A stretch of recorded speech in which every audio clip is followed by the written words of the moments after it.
দায়িত্বভার গ্রহণ করে প্রথম দিনেই যথেষ্ট ব্যস্ত দেখা গেল মন্ত্রী কৃষ্ণেন্দু পালকে।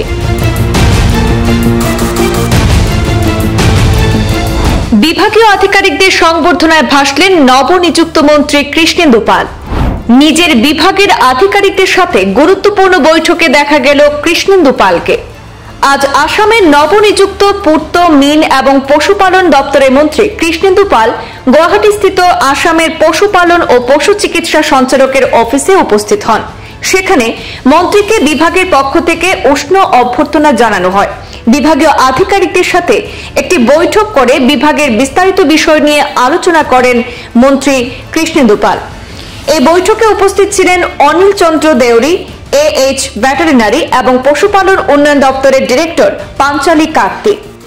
সেখানে সভা শেষ করে মিন দপ্তরের রাজ্যিক কার্যালয়েও নবনিযুক্ত মন্ত্রীকে সংবর্ধনা জানানো হয়। এদিন মিন বিভাগের প্রথম সারির আধিকারিকদের উপস্থিতিতে একটি রিভিউ মিটিং সম্পন্ন হয়। সেই রিভিউ মিটিংয়ে বিভাগের কাজের অগ্রগতির বিষয়ক বিস্তারিত আলোচনা করেন মন্ত্রী কৃষ্ণেন্দু পাল।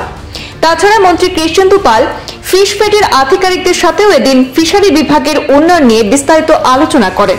দিনের শেষে সতীর্থ মন্ত্রী অতুল বরার সাথেও সাক্ষাৎ করেন মন্ত্রী কৃষ্ণেন্দু পাল।